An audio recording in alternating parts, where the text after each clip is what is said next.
Well, hello, Michael here, looking today at Psalms 38, specifically verse 1 to 3 for the exposition.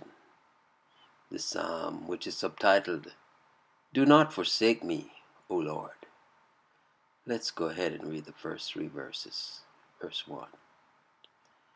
O Lord, rebuke me not in thy wrath, neither chasten me in thy hot displeasure. Verse 2. For thine arrows stick fast in me, and thy hand presseth me sore. And verse 3. There is no soundness in my flesh because of thine anger, neither is there any rest in my bones because of my sin. And so we look to the treasury of David for the exposition on these verses. Verse 1. O Lord, rebuke me not in thy wrath. Rebuked I must be, for I am an erring child, and thou a careful father. But throw not too much anger into the tones of thy voice. Deal gently, although I have sinned grievously. The anger of others I can bear, but not thine. As thy love is most sweet in my heart, so thy displeasure is most cutting to my conscience.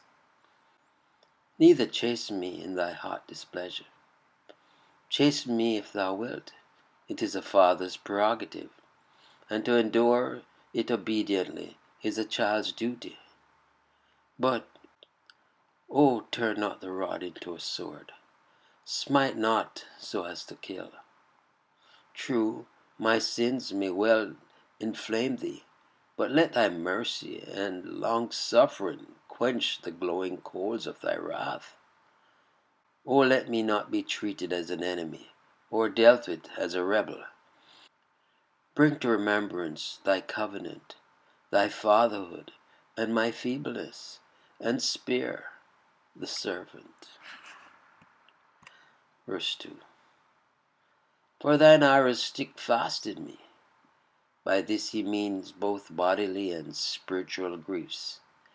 But we may suppose, especially the latter, for these are most piercing and stick the fastest. God's law applied by the Spirit to the conviction of the soul of sin wounds deeply and rackless long. It is an arrow not lightly to be brushed out by careless mirthfulness, or to be extracted by the flattering hand of self-righteousness. The Lord knows how to shoot so that his bolts not only strike but stick. He can make convictions sink into the innermost spirit like arrows, driven in up to the head.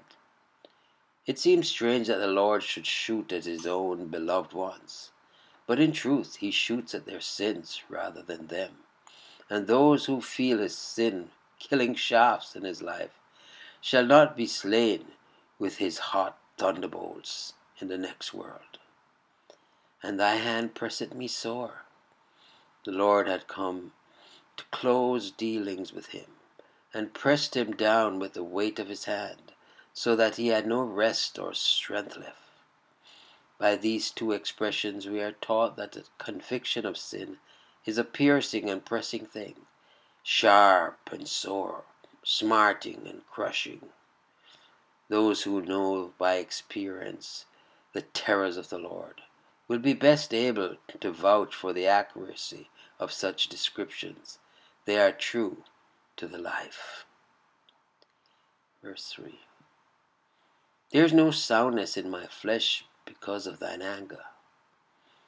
Mental depression tells upon the bodily frame. It is enough to create and foster every disease, and is in itself the most painful of all diseases. Soul sickness tells upon the entire frame. It weakens the body, and then bodily weakness reacts upon the mind. One drop of divine anger sets the whole of our blood boiling with misery. Neither is there any rest in my bones because of my sin. Deeper still, the malady penetrates, till the bones, the more solid parts of the system, are affected. No soundness and no rest are two sad deficiencies, yet these are both consciously gone from every awakened conscience until Jesus gives relief. God's anger is a fire that dries up the very marrow. It stretches the secret parts of the belly. A man who has pain in his bones tosses to and fro in search of rest, but he finds none. He becomes worn out with agony, and in so many cases a sense of sin creates in the conscience a horrible unrest which cannot be exceeded in anguish except by hell itself. Yes, indeed. The going can be rough when we go astray. Thank God for a merciful Father. Trust you enjoy the meditation. Michael here declaring yet again, Jesus is Lord. Until next time, be blessed.